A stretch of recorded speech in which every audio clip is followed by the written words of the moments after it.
ربي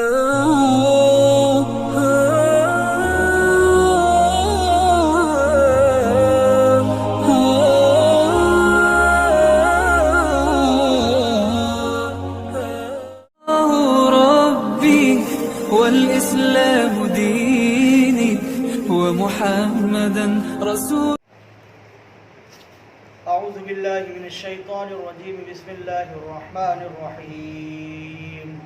يوم نطوي السماء كطي السجل للكتب كما بدأنا أول خلق نعيد وعدا علينا إنا كنا فاعلين. ولقد كتبنا في الزبور من بعد الذكر أن الأرض يرثها عبادي الصالحون إن في هذا لبلاغا لقوم عابدين. وما أرسلناك إلا رحمة للعالمين. قل إنما يوحى إلي أنما إلهكم إله واحد فهل أنتم مسلمون. فإن تولوا فقل آذنتكم على سواء وإن أدري أقريب أم بعيد ما توعدون. إنه يعلم الجهر من القول ويعلم ما تكتمون. وإن أدري لعله فتنة لكم ومتاع إلى حين. قال رب احكم بالحق وربنا الرحمن المستعان على ما تصفون. صدق الله مولانا العظيم. سورۃ الانبیاء کا درس چل رہا ہے اور یہ آخری رکوع ہے جس کی آج تلاوت کی گئی ہے. آیت نمبر 101 سے آیت نمبر 112 تک یہ مکمل ہے. آخری رکوع ہے، 7واں رکوع. انشاءاللہ اس کے تعلق سے خلاصہ گفتگو اور درس پیش کیا جائے گا. اب اللہ پاک نے فرمایا یوم نطوی السماء کطی السجل للکتب. یہ ایک اگلا مضمون ہے کہ آخرت کی ہولناکی اور آخرت میں کیا کیا ہونے جا رہا ہے، کس طرح کے آخرت کے اندر مناظر ہوں گے اور اللہ رب العالمین اپنی قدرت کو کس طرح سے بندوں پر ظاہر کریں گے. اس کے تعلق سے ارشاد فرمایا یوم نطوی السماء کطی السجل للکتب کما بدأنا اول خلق نعید وعدا علینا انا کنا فاعلین. اس دن کا دھیان رکھو جب ہم آسمانوں کو اس طرح لپیٹ دیں گے جیسے کاغذوں کو تحریر سمیت جو ہے وہ لپیٹ دیا جاتا ہے. کاغذوں کو تحریر کے ساتھ تحریر سمیت لپیٹ دیا جاتا ہے. اور فرمایا وَلَقَدْ كَتَبْ كَمَا بَدَأْنَا أَوَّلَ خَلْقٍ نُعِيدُ. جس طرح سے ہم نے پہلی بار تخلیق کی ابتدا کی تھی. جب شروع میں جب یہ کائنات میں کچھ بھی نہیں تھا، دنیا کے اندر کچھ بھی نہیں تھا، اس کا آغاز کیا اللہ سبحانہ و تعالیٰ نے جس طرح سے اپنی قدرت سے، اسی طرح سے ٹھیک اللہ سبحانہ و تعالیٰ اپنی قدرت سے ان تمام کی تمام چیزوں کو لپیٹ دیں گے. اسی طرح ہم اسے دوبارہ پیدا کر دیں گے. پھر دوبارہ کما بدأنا اول خلق نعید وعدا علینا انا کنا فاعلین. یہ ایک وعدہ ہے جسے پورا کرنے کا ہم نے ذمہ لیا ہے. یہ وعدہ ہم سچا کر کے دکھائیں گے، ہم پورا کر کے دکھائیں گے. تو آخرت کی کچھ منظر کشی یہاں پر اللہ پاک نے کی کہ قیامت میں زمین اور آسمان کو ان کے ساتھ ساتھ لپیٹ دیا جائے گا. حضرت عبداللہ ابن عباس رضی اللہ عنہما کی روایت ہے کہ رسول اللہ صلی اللہ علیہ وسلم نے فرمایا کہ زمین اور آسمان، ساتوں زمین اور جو کچھ اس کے اندر ہے اور ساتوں آسمان اور جو کچھ اس کے اندر ہے، اللہ رب العالمین ان تمام کی تمام چیزوں کو ایک دفتر میں جس طرح سے ایک کتاب کو اس کی تحریر اور تمام چیزوں کے ساتھ جس طرح سے بند کر دیا جاتا ہے، لپیٹ دیا جاتا ہے، اس طرح سے اللہ پاک اس کو لپیٹ دیں گے. اس طرح سے قیامت کے دن لپیٹ دیا جائے گا. اور ایک روایت میں آتا ہے کہ ساتوں آسمان اور ساتوں زمینیں لپٹی ہوئی ہوں گی اللہ کے ہاتھ میں، اور وہ اللہ کے ہاتھ میں رائی کے دانے کے برابر ہوں گی.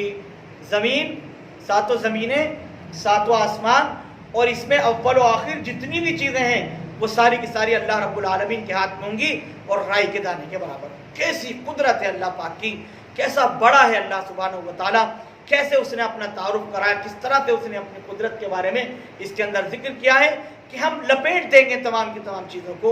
इससे इंसान को अंदाज़ा करना चाहिए कि इंसान बिल्कुल आजिज़ है, नातवा है, कमज़ोर है, बेबस है, उसकी कोई ताकत, उसकी कोई कुव्वत, उसका कोई इल्म, उसकी कोई जाहो जलाल, उसका कोई मनसब, उसका कोई मर्तबा, ये तमाम की तमाम चीज़ें मिलकर कोई मकाम और कोई हैसियत नहीं रखती अल्लाह रब्बुल आलमीन के सामने।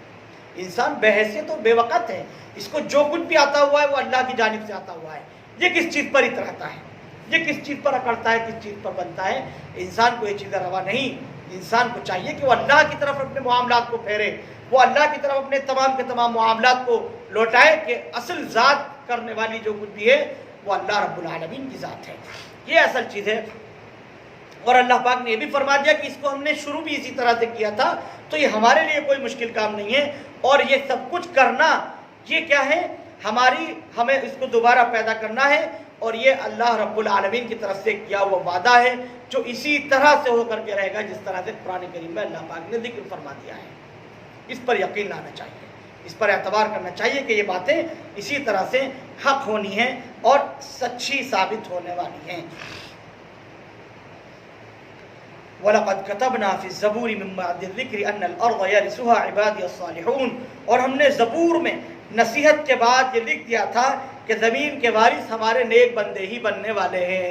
ये भी अल्लाह सुब्हानहू व तआला का वादा है कि कुफ़ार और मुशरिकीन जो इस दुनिया के अंदर रह रहे हैं, आखिरत में अल्लाह की ज़मीन में इनका कोई हिस्सा नहीं होगा, इनका ठिकाना तो जहन्नम बन चुका होगा, ये तो जहन्नम में चले जाएंगे, दुनिया में कोई ठिकाना इनके लिए नहीं है। अब दुनिया के अंदर इनको सल्तनतें आता हो जाएं, कैसी बड़ी बड़ी बादशाहतें आता हो जाएं, कैसे बड़े बड़े ओहदे इनको आता हो जाएं, कैसा मालो सर इनको मिल जाए, सारी की सारी चीज़ें दुनिया तक है, यहाँ से जाने के बाद सब कुछ खत्म है। अल्लाह रब्बुल आलमीन के जो नेक बंदे हैं, जिनके बारे में जन्नत का वादा हो चुका होगा, उनको जन्नत अता की जाएगी और वही असल वारिस होंगे अल्लाह के ज़मीन के। ये बात ज़बूर में भी लिख दी गई है। कुरान करीम से पहली किताब ज़बूर हज़रत दाऊद अलैहिस्सलाम पर नाजिल हुई, उसकी तरफ इशारा करते हुए कह दिया कि वहाँ पर भी ये बात हमने लिख दी है कि ज़मीन का वारिस ही बनने वाले नहीं है। कौन बनेंगे ज़मीन के वारिस? अल्लाह वाले ज़मीन के वारिस बनेंगे जो नेकोकार हैं, जो नेक बंदे हैं, ईमान लाए हैं नबियों पर, ईमान लाए हैं आसमानी किताबों पर, यकीन रखते हैं आखिरत का। ये वो लोग हैं जो वारिस बनने वाले, जन्नत का वारिस बनने वाले हैं, अल्लाह की ज़मीन का वारिस बनने वाले हैं।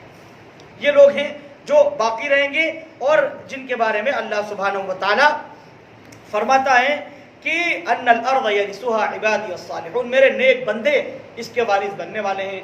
रिवायत से मालूम होता है कि एक जन्नती को जो सबसे अदना दर्जे का जन्नती होगा, सबसे कमतर दर्जे का जन्नती होगा, उस जन्नती को इस दुनिया के 10 गुना बड़ी जन्नत दी जाएगी। जो सबसे छोटी जन्नत है वो इस पूरी दुनिया से 10 गुना बड़ी है। ऐसी बड़ी जन्नत अल्लाह रब्बुल आलमीन सबसे अदना जन्नती को अता फरमाने वाले हैं। तो जो आला मकाम रखने वाले अंबिया हैं, सुलहा हैं, सिद्दीकीन हैं, शुहदा हैं, सालिहीन हैं, उनकी जन्नतों के क्या ठिकाने होंगे? अल्लाह पाक ने फरमाया कि हमारे नेक बंदे जन्नत के वारिस होंगे। इन काफिरों का, मुशरिकों का, जिनके बारे में जहन्नम का फैसला हो चुका है, इनका कोई हिसाब नहीं है। इनकी हिस्सेदारी, ये जो कुछ हमने इनको देना था, वो दुनिया के अंदर देना था, वो हम इनको दे चुके, वो खत्म है। अब जो यहाँ मरहला है आखिरत के अंदर, वो हिसाब किताब का मरहला है। यहाँ तो हिसाब किताब लिया जाएगा। जो दुनिया तुमको अता की थी, उसको तुमने कहाँ इस्तेमाल किया, कहाँ कमाया, कैसे खर्च किया, वो सारे के सारे सवाल आते हैं, वो सारी की सारी इंसान से पूछताछ होने वाली हैं। इन्ना हाज़ा लबलागुन लिक़ौमिन आबिदीन, बेशक इस कुरान में इबादत गुजारों के लिए काफ़ी पैगाम है। ये जो कुरान करीम है, इसके अंदर अल्लाह रब्बुल आलमीन ने बड़ा पैगाम रखा है अपने बंदों के लिए और उन लोगों के लिए जो नसीहत हासिल करना चाहते हैं, जो ये चाहते हैं कि हिदायत उनको नसीब हो। वो तमाम की तमाम चीज़ें अल्लाह रब्बुल आलमीन ने कुरान पाक के अंदर रखी हैं।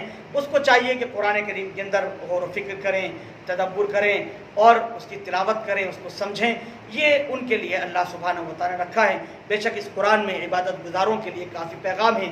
जो इबादत गुजार बनना चाहते हैं उनके लिए भी पैगाम है, और जो इबादत गुजार हैं पहले से, उनके लिए भी अल्लाह रब्बुल आलमीन ने इस मुकम्मल कुरान करीम के अंदर बड़ा पैगाम रखा है। ये दस्तूर हयात है, पूरी ज़िंदगी गुजारने का جو ہے وہ جو طرز حیات ہو سکتا ہے انسان کا وہ اس کے اندر موجود ہے.